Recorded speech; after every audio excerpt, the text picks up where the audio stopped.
All of us would love to know about our future. The art of divination has existed for a very long time. The Romans would consult a haruspice before setting out to do something important. The haruspice would check the entrails of a bird to predict the outcome. Thank God, the divinators of today resort to less messy methods to predict the future. While most divination of today is practiced by traditional astrologers, who have restricted their knowledge mainly on predictive astrology texts, today's crop of divinators are a little more exposed to modern life. And there are a few who have integrated many current scientific practices into their divination. Nehaa Goyal is one such. Having worked for about 15 years in a corporate environment and in marketing, she always wondered why outcomes were so varied. Her curiosity held so much momentum, she quit her job and dived right into various books and theories to assimilate knowledge. So, it's over to Neha and Nanda. All of us would love to know about our future. The art of divination has existed for a very long time. The Romans would consult a haruspice before setting out to do something important. The haruspice would check the entrails of a bird to predict the outcome. Thank God, the divinators of today resort to less messy methods to predict the future. While most divination of today is practiced by traditional astrologers, who have restricted their knowledge mainly on predictive astrology texts, today's crop of divinators are a little more exposed to modern life. And there are a few who have integrated many current scientific practices into their divination. Neha Goyal is one such. Having worked for about 15 years in a corporate environment and in marketing, she always wondered why outcomes were so varied. Her curiosity held so much momentum, she quit her job and dived right into various books and theories to assimilate knowledge.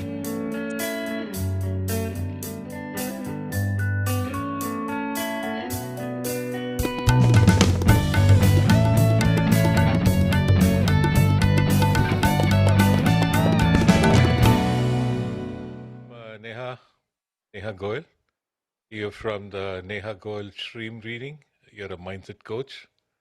You're a DNA astrologer. You're into tarot and numerology as well. Thank you so much, Mr. Nanda, for inviting me on this lovely podcast. And it's always good to have a tete-a-tete, have a discussion about all that, we discussed earlier before, Right. why we are here. Right. So really grateful to be invited on your podcast. Likewise. Happy to have you on my podcast. So, Shreem, that's Bijakshara, right, of Sri Lakshmi? Absolutely, yes.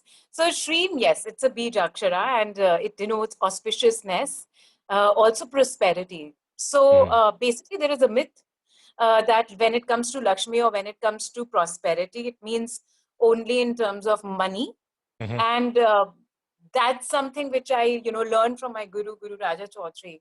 And I was like, it means this stream denotes auspiciousness in each and every aspect of your life, starting from wisdom to health, to peace, and the divine wisdom, the materialistic wisdom, and then, yes, money and all kind of other prosperity happens to be a part of it. And plus, I'm a numerologist. So I wanted that auspicious energy in my in the name where and then it's kind of I would say it's kind of something which serves the people who take my work's name also. So while you are speaking about my work name, you would say Neha Goyal Shreem Reading. So just by that, imagine giving a signal to your brain of auspiciousness. So I was like, wow, this is amazing, and Lakshmi ji has blessed me with that kind of a wisdom to do this. Wow, that's very interesting. And yeah, it's do you think that has any relationship with the Chinese Qi of good energy, Shri Qi? Do you think there is any connection with those? So Chi is the Chinese, Chi is the life force. Right. An equivalent of that in our Indian understanding would be prana, Prana. right? Okay.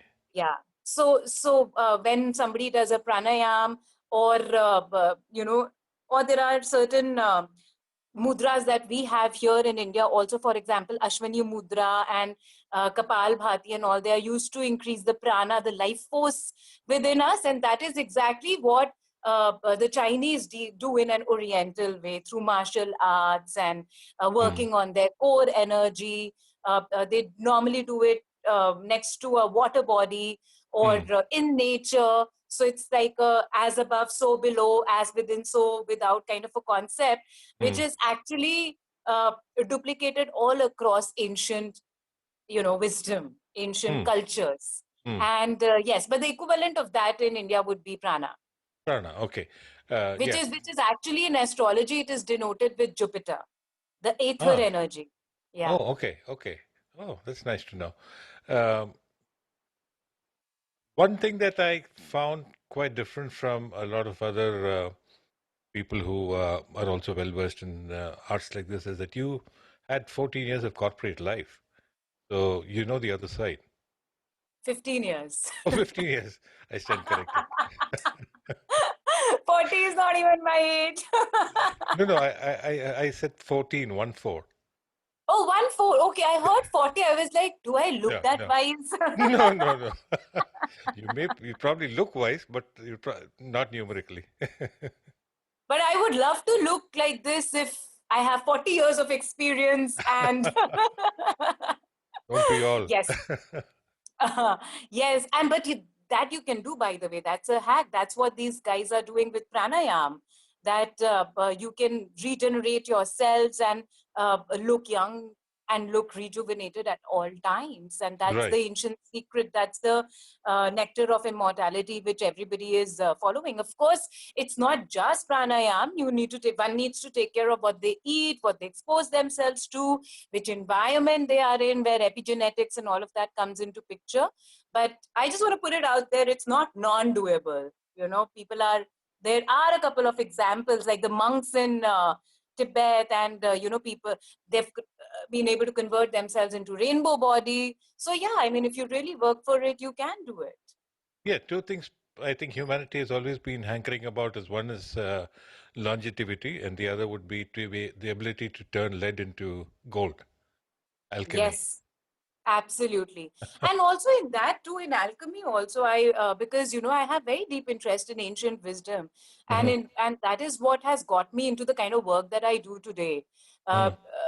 Which is, while I do say transformation coaching, in that it's a mixture of, so I'm a neuro-linguistic programming practitioner, I'm a theta healer, and also in these coaching sessions, in fact, with NLP, I realized that basically what they're using are ancient ways of CPT, which is, working at the cellular memory, working at, it's basically a coming together of science and psychology as we know it. Like psychology is also a part of science, but esotericism and Hmm. science. And I was really in awe of that, because before that, my history is that I was interested in Egypt, how the Egyptians worked, how did the ancient Indian, what does the ancient Indian wisdom says, even in Ramayana and Mahabharata, there is so much Hmm. which has been put across, which is actually what NLP and various other such modalities have picked up, such theta healing, NLP, etc.,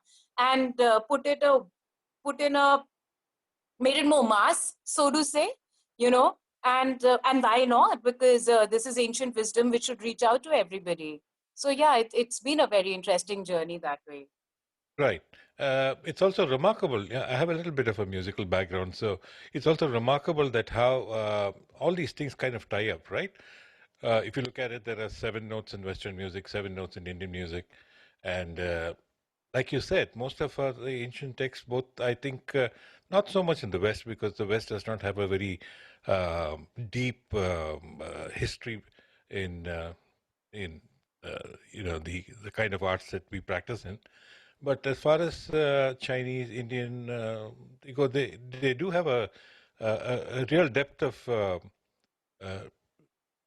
material for tarot and stuff. So tarot actually comes from the West, and Egyptian, right? that is some. Sorry.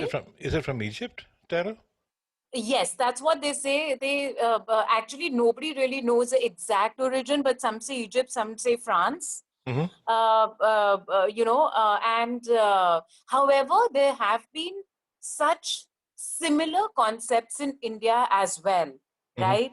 Mm. So while we were growing up, we all might have heard of that one Panditji sitting at a corner with a pigeon, Mm. Yeah, yeah, yeah. and there were cards laid in front of him, and the Right, pigeon used to come out and pick up a card. right, You, right, right. we Yeah, yeah, all yeah. have either heard stories, or when we were much, much younger at those times, these such people were still there, Absolutely. Yeah, I've seen them. right? I've seen it happening. Yeah. Yeah. Absolutely. And we as kids, we used to, like when we started to grow up, because we were somehow, the training here in India was to not embrace our culture, at Mhm. least when we were growing up. And things are going back to the roots. We are now embracing our roots. Our kids, the next generation doesn't feel so. I mean, we were, so to say, the transition generation, and the next generation is coming together. But all that I'm saying is that such things which were earlier laughed upon Mm. are basically, they're coming from somewhere, Mm. you know Mm. which is very relevant, which has the same magic as Mm. anything else anywhere else does. Mm. So I would say yes, there have been, maybe not as much as, I mean, not as formal as tarot, but some piece of that has been there too. And then, of course, astrology, there is Western astrology as well, but Vedic astrology, or the Indian astrology, goes way back, and it Right. is actually a replica of astronomy. Like, as this Vedic astrology comes from astronomy, which means Mm. whatever is happening out there, Mhm. it's affecting us, because we are basically just saying that we are 70% water. Mhm. And it is proven in science. You are say, I mean, you as a music expert, you might have seen those experiments Mm. where Yeah. various ragas were played, various tunes were played next to music, and then the music took, the water took shape. There were frequencies there, right? Absolutely. Yeah. So and that is exactly how all of these planets, all of these things which are out there in the space, are emitting some frequency. Right. Science today has proven that moon also rings like a bell, earth also rings like a bell, and every other planet has a frequency, has a sound. And Mm. that sound, when we receive a snapshot of that sound, like, it's imagined that as soon as we've taken birth at that particular time, imagine those frequencies are affecting us, and our composition becomes a particular way, and Right. that composition stays with us throughout our life. And that is what astrology is Right. Yeah. based Um, on. Yeah. yeah. Absolutely. In fact, sometimes I mean, these are some of the things that run in my head. So when you have the horoscope cast, you put in different planets in different boxes. I must confess that my knowledge of astrology is very rudimentary, so I'm just saying what I think. So you put these planets into each of these boxes.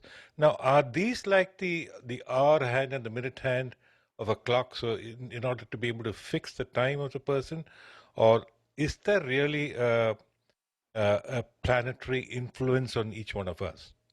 Mhm. Yes, I mean, see, yes, they do denote time also. For example, sun will be placed in a particular house Hmm. if you're born in the morning, or in the afternoon, or in the night, or late night, etc. Hmm. So each house, basically the boxes that you are saying, these are houses. Hmm. So first to the 12th house, Hmm. and each house indicates a particular area of our own life. Hmm. Just to give you an example, the first house will represent our personality, our attitude, our body. Hmm. Second house will represent our cash flow, our childhood, and certain things like this. Third house will reflect on our communication, so on and so forth, right? And in such a way, and then when you put that to medical astrology, it will denote certain organs, Hmm. certain diseases, Hmm. certain well-being concerns. Then if you put it into Ayurveda, certain planets will denote certain uh, uh, what is that, constitutions, Hmm. Vata or Pitta, Rajasic or Tamasic. Hmm. So that is, I would say that astrology is a way of being. So in the ancient times, in fact, it was used to understand yourself. Hmm. Who is Neha? Hmm. What moves her? What are her motivations? What are Hmm. her weaknesses? Hmm. What is she good at naturally? Hmm. Right? So today, after 15 years of my corporate experience, today I know that this is what comes naturally to me. It does Hmm. not feel like work to me. The concept which is taking the rounds these days, the famous concept of ikigai, Hmm. I right? So haven't heard about imagine that.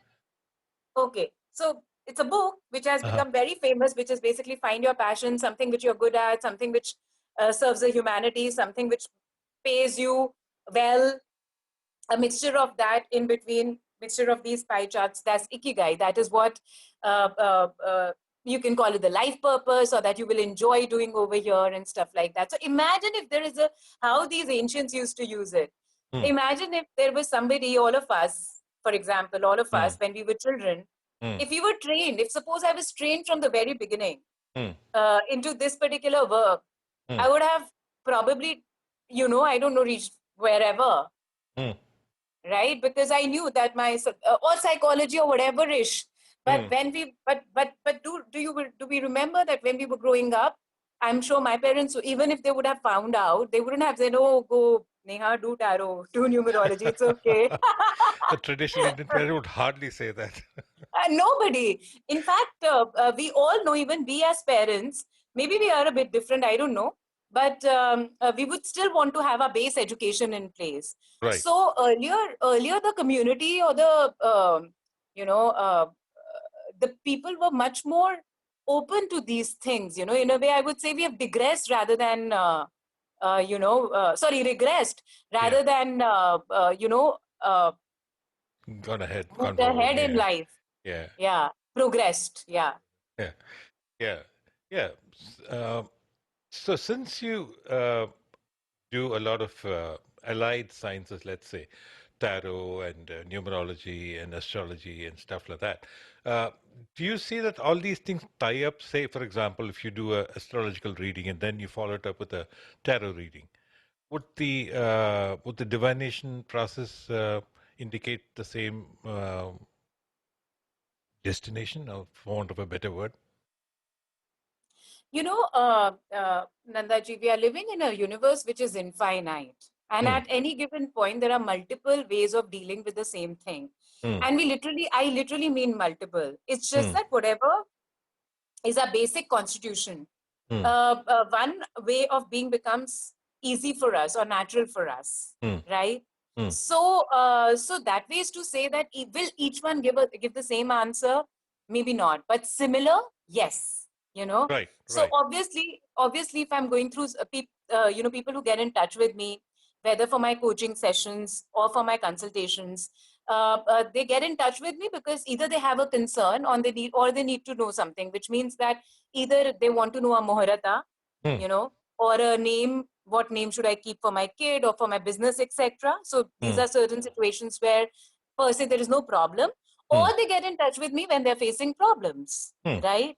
Mm. So it is a given that Mm.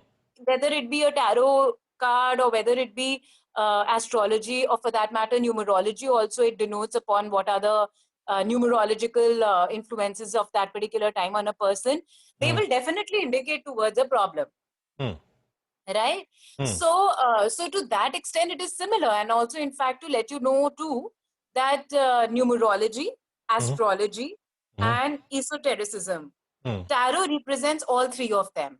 Right. Right. Right. So such is the symbolism of tarot. So Right. cards can also be represented as a particular sign, right? Okay. And in Uh-huh. fact, because I know Vedic astrology and I have Mm. very deep interest in nakshatra, which is the lunar form of astrology, Mm. I have seen parallels to those nakshatras also. Mm. So basically, nakshatra is the ancient form of, like, even astrology in itself is ancient.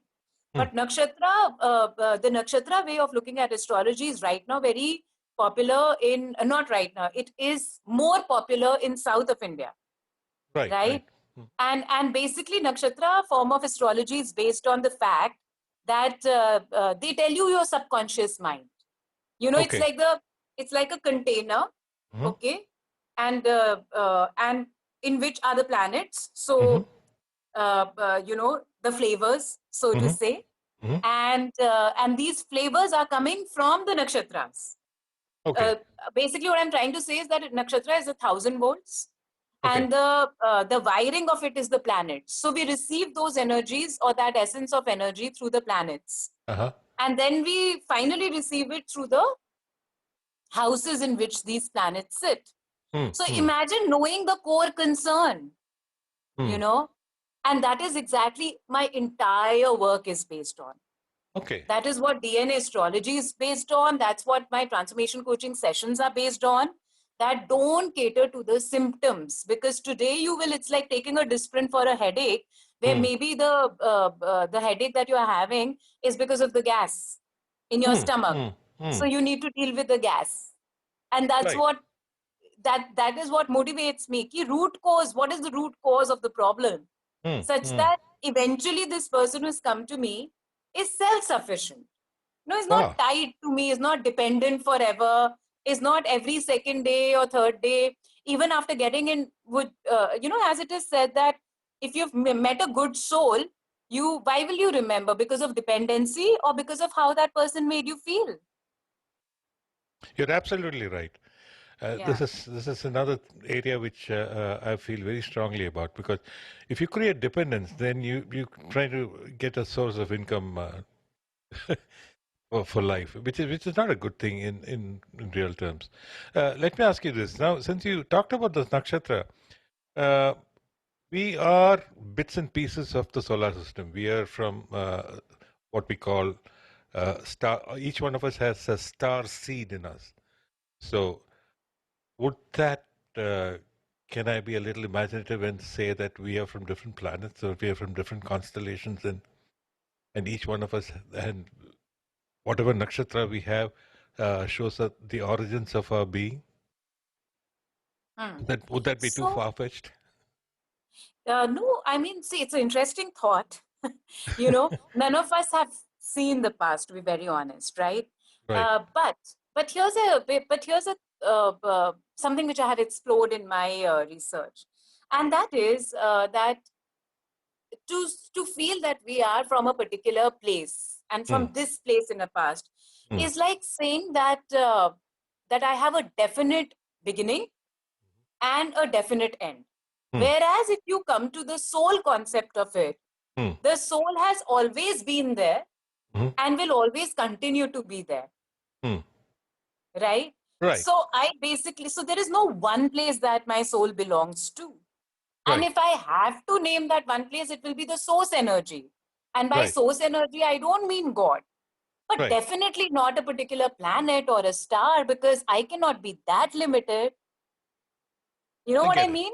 Yeah, I know. I'm getting it. Right? Yeah. So Yeah. so at the soul level, I'm infinite. But for me to think that I belong to a Palladian star stream, a star constellation, or a Acturian, is almost as if I am saying that definitely I must have incepted at that one particular point, which is not true. I mean, at least not in the culture that I am born in. We believe in a life which is cyclic, which is never ending, ever beginning, and ever ending. As the Shiva concept says, Hmm. nothing and forever. Hmm. So I understand for people, for all the viewers who might just be hearing it for the first time, as it was tough for me to accept in the beginning also. But if you pick up the ancient scriptures, that's what they are saying. Egyptians had the concept of afterlife. Hmm. They used to bury or mummify their pharaohs and animals and even soldiers at some point in time for that afterlife, all the khazana, Yeah. Yeah. treasure, All those things used to be for the packed along. afterlife. Absolutely. And if you look at their the things which they were the carvings and the paintings that they were doing, all of those spoke about their past life, present life, future life, you know, the gods and goddesses that they so were speaking about, or what we in the New Age people are also trying to. And I don't totally disbelieve them about Anunnaki and all of that. But my point is that for me to say that I am from a particular star system is very limiting for my soul, I believe. Hmm. But could it be that I have because of the life lessons that I have had, I might have a stronger influence of a particular planet? Yes, that it could be a possibility. And that Okay. generally reflects in our Atma Karaka, which means that what my Atma is, up till now, what are the karams that I have accumulated, and what does my Atma naturally associate with or gravitate towards? So that can be concluded, yes. Right. So, so as a very kind of a very rough example, one would call the body as a computer and the power running through as a soul. Do you think the computer can go off and on, but the power is still on?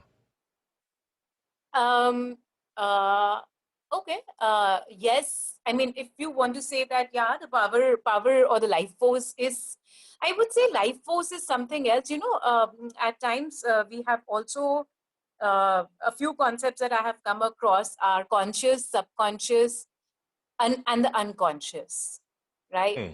So I would say that soul could be a mixture of subconscious and the unconscious, Hmm. which means, and I often give this example, and let me know if that makes sense to you, because if it Hmm. doesn't, then maybe I need to change it. you know, uh, you know how it is that let's say take a dough, okay? It's a normal dough, an atta dough or a maida dough, that doesn't matter. And what I do out of that dough is, it's a huge dough, and I take out different pieces out of it.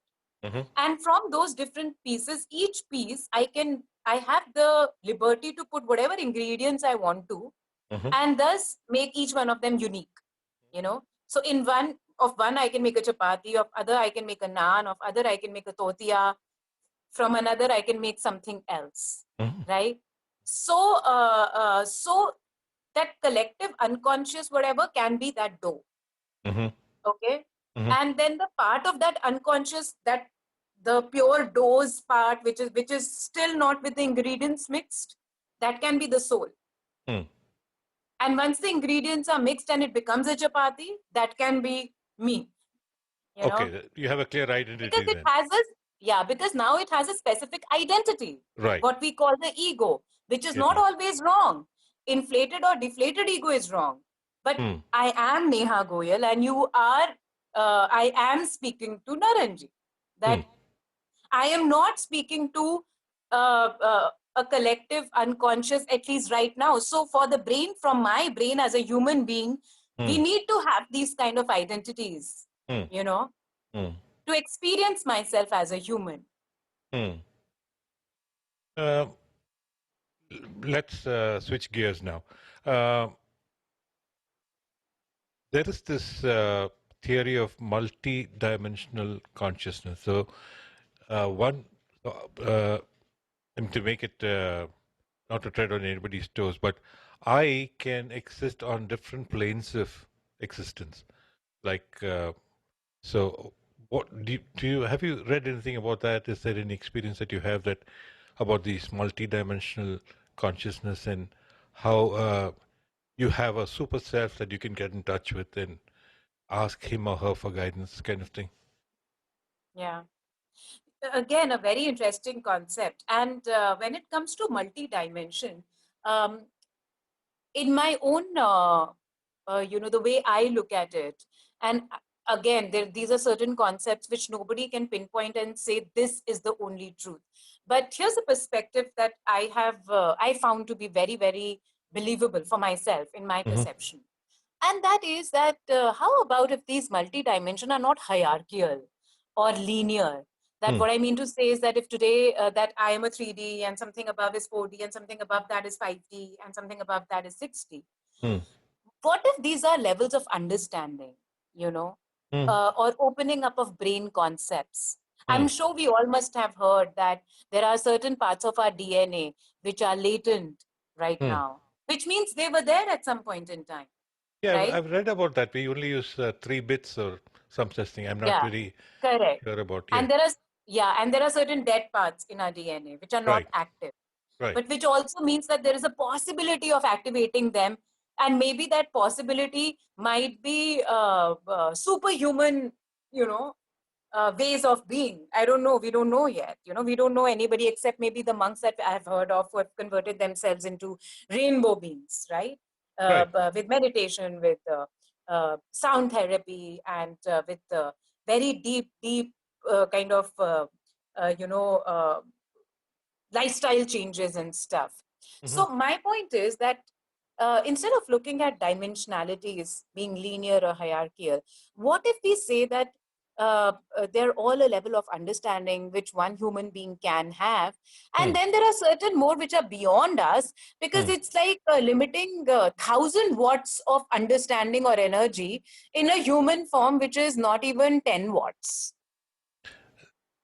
Yeah, I get that, but then look at the average Joe out there.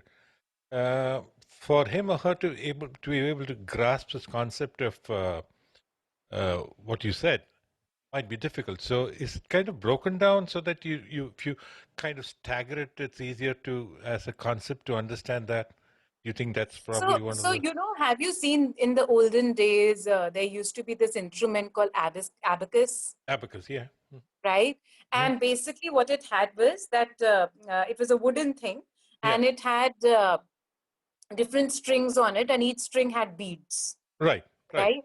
Yeah. So these beads, you could move up, you could move down. So Mm-hmm. let's visualize an abacus, okay? Mm-hmm. And let's say that abacus is us, and those strings are different concepts within us, Mm-hmm. not in relation to a particular thing, but maybe in relation to a particular thing. Now, within that abacus and those different strings, maybe on the first string, I am at 3D understanding.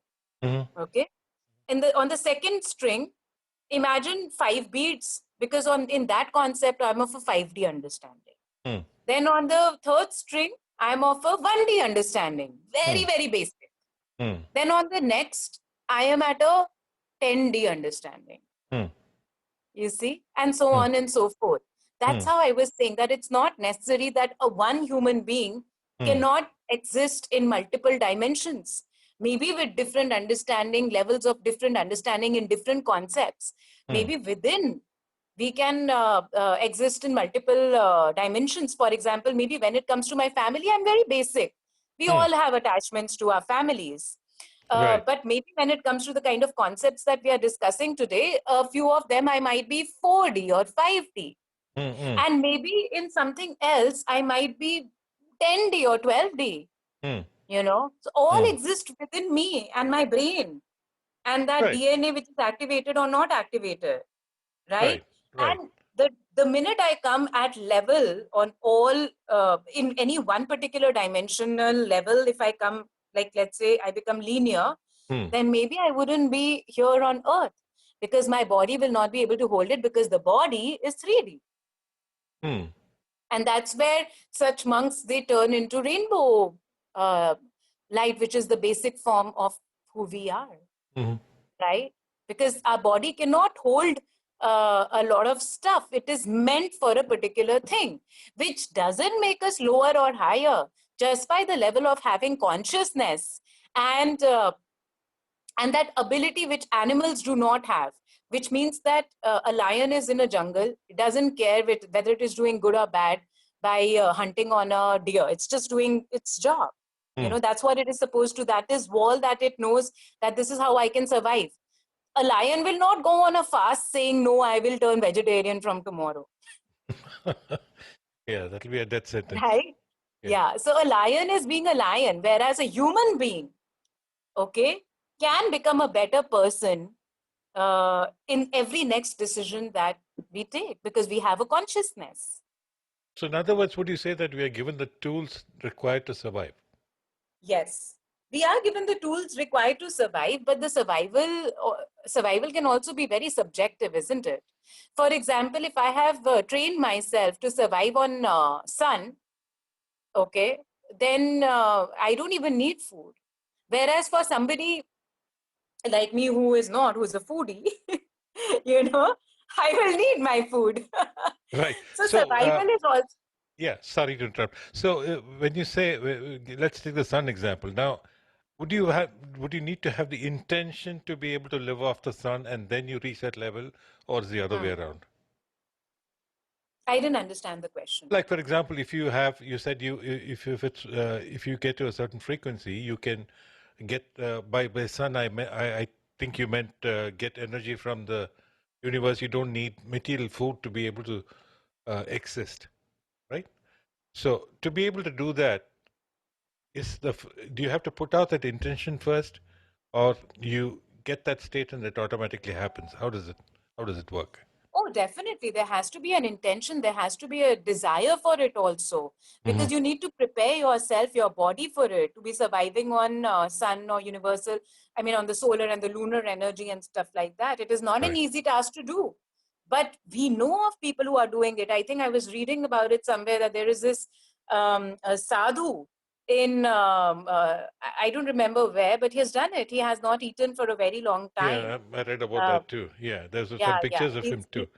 Exactly. And he has never been sick, it seems. Like he's just dying a natural death, which, you know. And then if you might have read of such case studies where people have been able to, reverse the damage to their organs by Hmm. intent, Hmm. right? Hmm. So obviously it is possible. And yes, it comes from intent and desire. I mean, for sure, the answer is yes. That you can, but you have to prepare your body for it. You have to prepare your mind for it.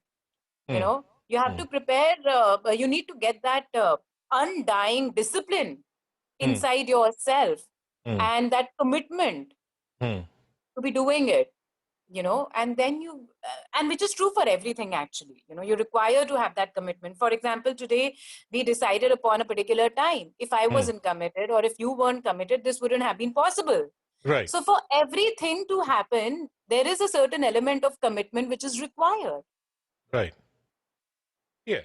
Um, let me ask you a direct question. Have you seen extraterrestrials? No. I mean, if in case you're not speaking about the person I see in the mirror, no. That's a nice one. Yeah, because that's another. Uh, bu- I think a lot of people are getting into that, and they say that there is a snowball, a gathering of the people who are, they say that if you have the desire, if that desire snowballs into more and more and more and more people, then they will manifest. So I was wondering if any of your readings, So have there you are seen? certain, I would say that I am kind of shit scared of certain things. Like my brain is not prepared for a couple of things yet. For example, there are people who speak to the spirits, and Yeah, I'm like, oh my god, I don't even know. Like I don't want to get into it. right. Matlab, I'm shit scared. Like I don't want to. Like Uh, please, like I don't want to indulge in those conversations only, right? okay, And got it. no, of the spirits. And similarly, I'm thinking that if tomorrow, if an alien comes in front of me, I will uh, shit in my pants, you know. So maybe I'm just not prepared for it. But do I believe in it? Yes, absolutely. I believe in it. And this is something which I have noticed. I believe in when I was young also. Like, I do not feel that we are the only one out there in this vast universe. Right. I think it's kind of egoistic to say that we are the, that, oh, you believe in aliens. I'm like, why not? Why do you think we are the only intelligent beings around? Why can't there be more? That's such an egoistic point of view, right? Yeah. Yeah, absolutely. And where there are people who are doing researches and they have found certain things, and those go into the conspiracy bracket, you Yeah. know. And well, there are discussions about whether the moon Moon landing really landing was true. happened or not. Yeah, Yeah, yeah. exactly. And there are so many other discussions about various things. So yes, there is there was this movie which people who are watching this, they might want to watch. It's called the uh, shit, I'm forgetting the name. How can I say this and then forget the name of the movie? Happens to all of us. So basically, in that movie, what they have tried to show is that You're not referring to the Matrix, are you? no, not the Matrix. Um, it's an old movie, anyways. So Huh. in that movie, they're trying to show that if there is a concept which is true, Hmm. but they don't want you to believe, Hmm. they will they will create it in such a manner. The media will talk about it as if it's a conspiracy theory. Ah, okay. That's an old trick, isn't it? Yeah. Yeah, So, like, happens if all they the time. don't want you to believe it, they will create a parallel media where it is called a conspiracy theory. Right, right. So that's what they were saying, and I was like, that makes total sense. Yeah, I mean, obviously, as soon as you hear conspiracy, you have a doubt in your mind, isn't Yeah, I it? mean, yeah, absolutely. I mean, that game is even played today, right? Exactly. So many things like our history, like aliens, like, and then to handle the concept in a very light manner. For example, our own very own movie. What was that Jadoo movie? Um, Hindi Bollywood movie of Hrithik Roshan and stuff, or for that matter, if you pick up most of the alien movies are such that as if you should be afraid of them, as if they are Right, out yeah, there to yeah, invade yeah, you, yeah, like Independence Day and the Alien, yeah, the and the kinds. close So encounters. Yeah, so my theory is that I don't think an alien force would come all the way here to subjugate us, and we are not that advanced for them to take anything from us. I don't think they need. If anything, we're they would not try to. advanced, but we do have the power out of intention because the universe does have uh, an intelligence which is holding us together. So we can contaminate that. So to that extent, they might want to, how do I say, put in certain things to correct our path. That's right. So if they can only be a good intention, they can never be a. It can't be like the invading armies from space, and then you find ourselves in chains and kind of stuff. So Again, very egoistic, right? As if I don't know absolutely, who am I that they will come and invade us. I don't think that's worth their time. Yeah, yeah. You have so many skills and so many. I'm surprised at the depth of knowledge that you have for, uh, you know, and how does this transition happen from the? Did you have any kind of meditative experiences, or you just had it all came in a flash, or how did the switch happen from the corporate thing to the? No, life threw its shit on me. So that's the best learning experience, huh? Exactly. And that's how it happened. And I guess that's what make all of us curious, right? Right, Unless we are born curious. Uh, right. so that's what led me to, uh, you know, we all begin with why me, you know, Yeah, yeah, yeah, and yeah, and absolutely. and and then from the very beginning, I realized that I'm not the kind of person who is comfortable in the victim mode, you know, Hmm. uh, and not to be judging other people. Everybody's circumstances are unique, and I'm not saying that my pain was higher, yours is lower, or vice versa. But I was just not comfortable with the victim thing, and Mm. I wanted to know that why is it happening. So in Mm. the beginning, certain people got back to me saying that, but because this planet is sitting there, and but my first thought was that why the planet cannot be having a personal agenda against me, you know. So can you tell me that why is this planet sitting there? Now that's a question which nobody could answer. Mm. Or so in the beginning I thought I'm asking a wrong question. But you know how in the earlier days, if you were watching something on Mahabharata or Ramayan, and if you as a kid might ask that why does this happen, and somebody would say, "Ye Bhagwan hai, rehn do. Yeah, This is God. That's how He does." That was yeah. their answer, Right, right, right? right. Yeah. So so at times that used to be the answer to me also. That's how the planets are. But that is what got me curious about Okay, finding answers about myself. okay. Who am I? Where do I come from? What are the influences on me? If a particular thing is happening, why is it happening? What can I do to break it? And from a point of view of that, why do I want to break it also, or do I want to break it as well, or not? you Mm. know Mm. so that curiosity led me to the kind of work that I'm doing. That is what led me to tarot. At that time when I did it about 10 years back, tarot wasn't even very popular in India Right. because the social media was not there. Media as we know it, social media, the net as we know it, was not there. you know but I was lucky enough, I did that. And then while doing tarot, I realized that I cannot do tarot like this. you know I generally, I had a problem with being told that this is what it is and this is all that it is.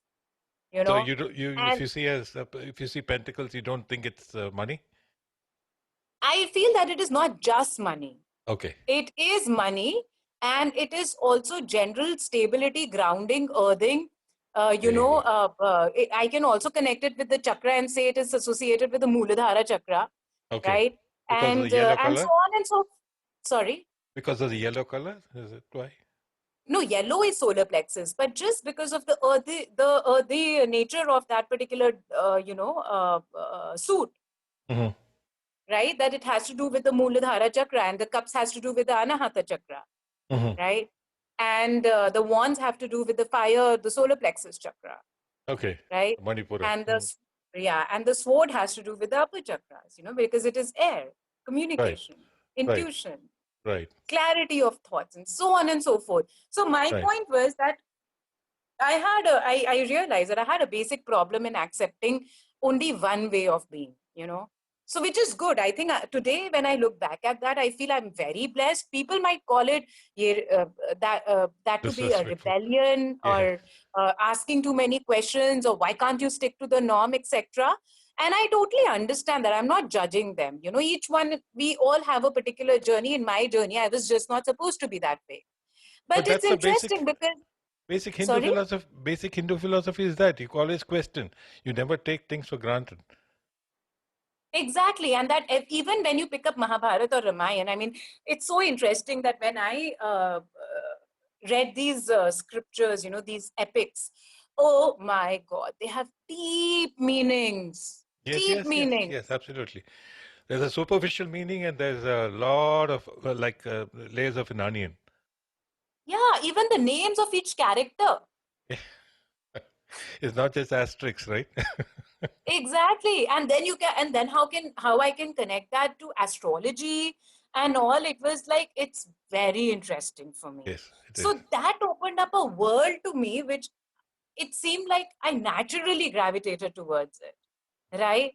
And then when I did NLP and theta healing and power of manifestation, mindfulness courses, and various other things today, which I use in my transformation coaching sessions, where I say that what I work with people on is a metamorphosis at a cellular memory level. So I'm dealing with the DNA, I'm dealing with the cell memory, I'm dealing with inner child, I'm dealing with womb healing, and I'm dealing with traumas, etc. However, just a disclaimer, I'm not a psychologist or a psychotherapist or a counselor or a therapist. There's a difference between the two. Sure. And you can say, I'm a personal development growth coach or, transformation coach, mindset coach, whatever else you want to call me. But I am not a licensed psychologist, psychiatrist. They're two different things. Right. So, so that, and then I use my numerology and astrology in this because I'm able to understand a person better. I'm able to understand their subconscious better, things which they might not know yet. But when I ask them, when I look at their chart and then they say yes, and they ask me, how do you know? So I'm just able to work with people in a much more enhanced way. So I am maximum work of mine is not about this is how your future is going to be. Maximum work of mine is work with me to make the future that you want happen for you. And also before that, work with me to know what really do you want in life. You don't want that boy or that girl. Trust me, you don't, right? You don't want a particular job. All you want is contentment, whatever that contentment might bring, whatever that self-love journey might bring. So work with me for that. Hmm. Hmm. So yeah, so basically asking your first question, that are they interrelated? Can they be used together? Absolutely. That's what I do in my work. And Right. it's working out really well so far. That's very nice. I know you have a Facebook page, and there are links and your phone numbers listed, and so to your email and stuff. But is there anything else you want to talk to my listeners about how to get in touch with you? Is there what's your preferred method? What's your preferred time? What's the lead time that's required for them to get a consultation and things of that nature? So absolutely. I can be contacted on my Instagram page. The handle name is Neha Goyal. That's NEHAAGOYAL. I think you will mention it somewhere in the Yes, I'll description put it down also. in the show notes as well. I'll put the links Okay, on. perfect.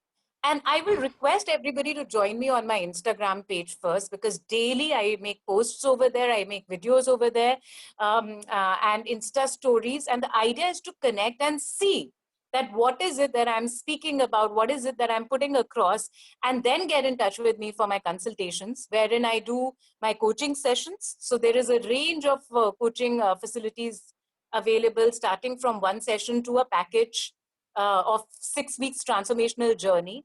Or you can get in touch with me for tarot, numerology, and DNA astrology. So DNA astrology is a little different kind of an astrology.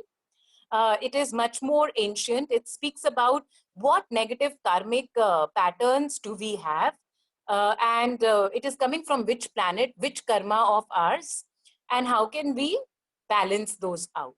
So I will be able to tell you that you have a negative planetary karmic relationship with this particular planet. Why do you have it, and what can you do about it? So once again, the thing that I was speaking about, that to work from the root cause up. So that's what I do. And I have a Facebook page. It's called Nehaa Goyal Shreem Reading. You can also get in touch with me on my YouTube channel, Nehaa Goyal Shreem Reading, by the same name. If you Google Nehaa Goyal Shreem Reading, Neha with a double A, Goyal Shreem Reading, you will find me. And but I would love for you to connect, for your people to connect with me on Instagram, and just see.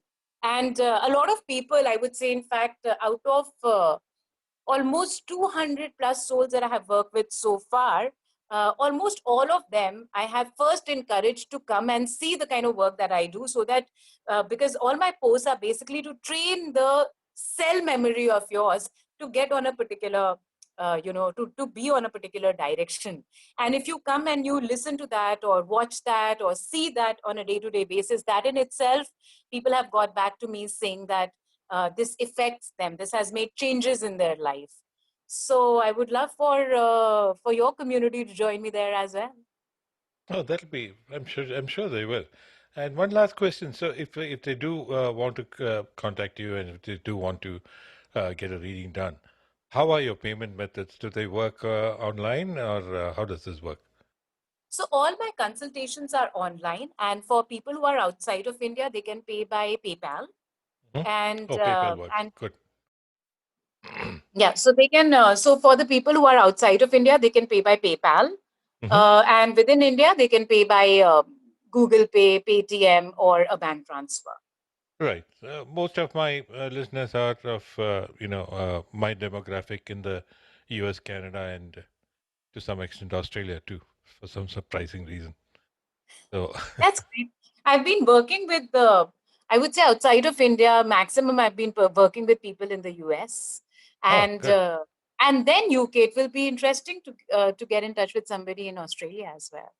Yeah, that'll be nice. I'm sure Yeah, some might reach out to you then. So, sure. thanks very much, Nia. Thanks for the time, and it was very interesting speaking with you.